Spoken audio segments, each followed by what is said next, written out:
Alright, let's start breaking down this little bluesy banjo ending lick you can use.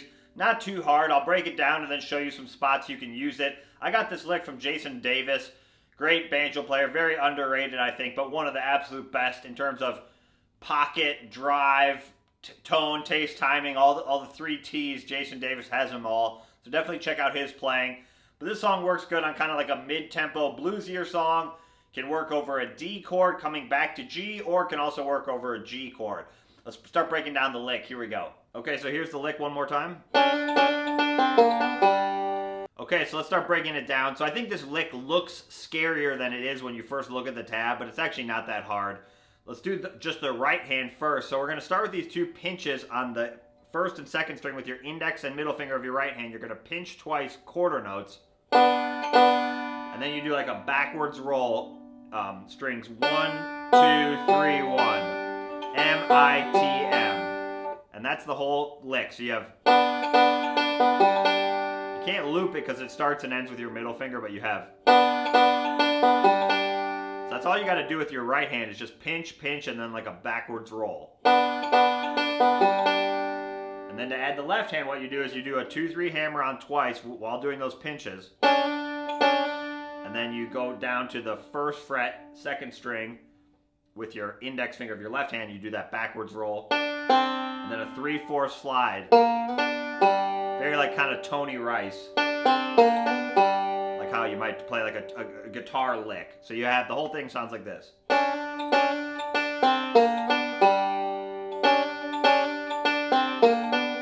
really like the rhythmic element those pinches create, rather than something like more of a roll version, which is cool too, but again, those pinches are so rhythmic. The other way I might do it is with a slide instead of a hammer-on.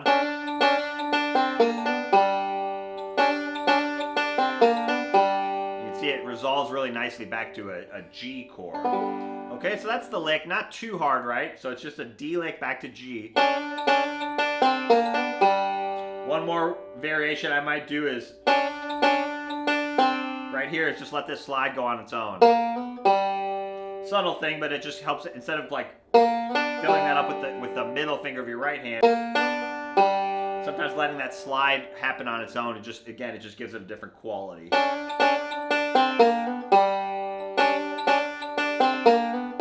Other way you could do it is like with a bend. Something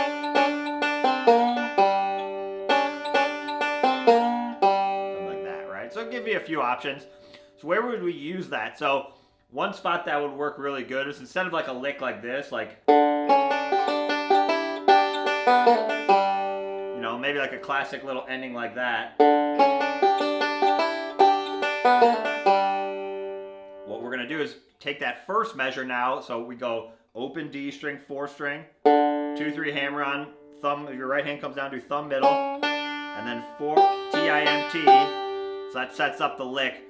Right, we just got to make sure whatever we play right before that doesn't end with our middle finger or index. So ending with your thumb in what it would be like measure 2 of the tab is a really good one to set the next phrase up, right? So we have...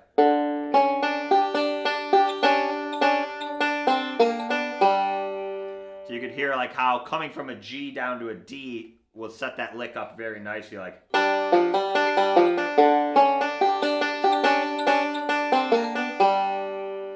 You could go from a C, right? You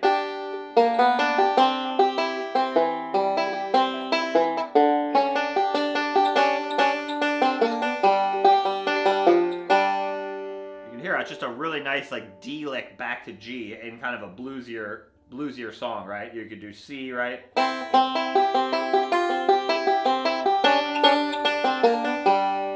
So it works really nice once you get it down. It's just a nice little either one measure ending lick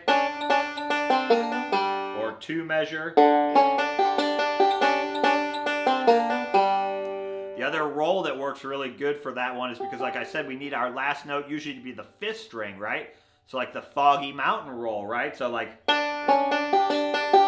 something like that, or so I probably would do like the first one where I hit the open 1st string, then my thumb comes down to the Foggy Mountain roll. That just sets up that lick really nicely.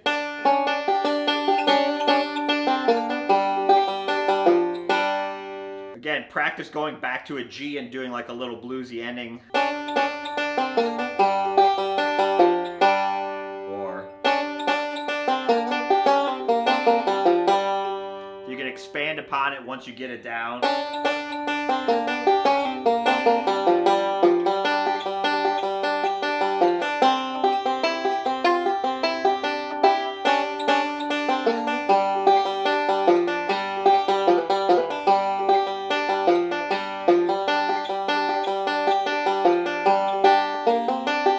Another lick that would work really good coming out of that would be something like this, like a thumb, pinch. You're kind of rolling forward through that little bluesy position, something like. I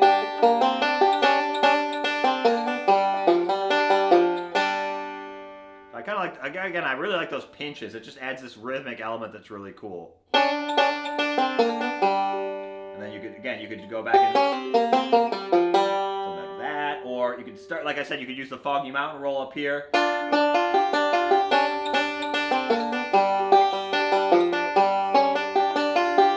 Like a lick like that.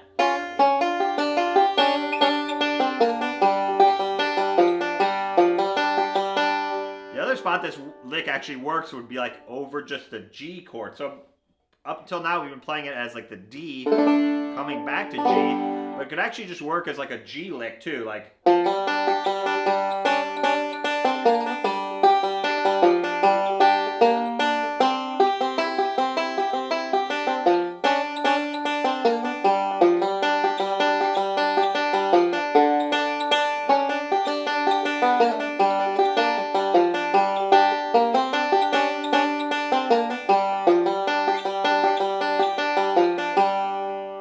Essentially implying this melody here. So if you have a melody that's up here on the 5th degree of the scale, right, which is very common, like a bluesy song, like.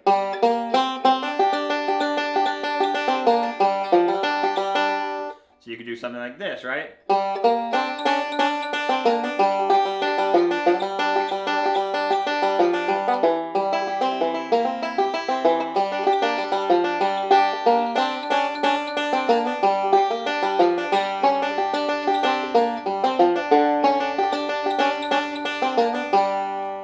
Since I used it for the G, anytime I'm here playing a lick, I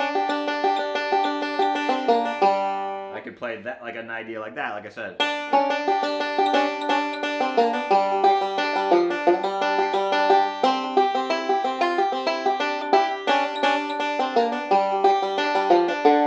Right here again. So play around with that. A lot of songs have, even if the whole song isn't bluesy, right? Like a bluesy little ending lick can be really cool, even if it's like a happier song. Sometimes maybe you're doing a second solo, adding that little bit of bluesy element, even if the song doesn't have maybe like a strong blues feel, it can be really cool. It's a very bluegrass thing to just add like a little bluesy ending lick, right? Again, I think a lot of this is associated with like Tony Rice style guitar playing, but it works great on the banjo too. So again, you're taking like a bluesy element, a lick, and just kind of injecting it into like a non-bluesy song. And you don't want to overdo it. Obviously, it'll be your personal preference, personal taste. But doing it as a short little ending lick, again, I think it works really well where you're injecting this little bit of blues, but it doesn't overtake the whole song and make like a happy song kind of sound dark, right? But other songs you could use this on, like 9 Pound Hammer would be a great one, right? So you could do something like.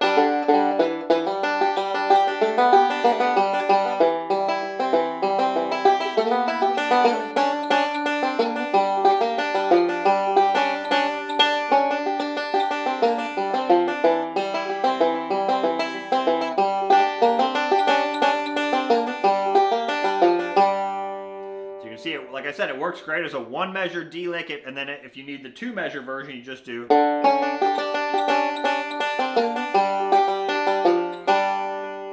Alright, so give it some practice, see if you can inject it into a new song you're working on. Hopefully that helps you out. Good luck and keep picking. You got this.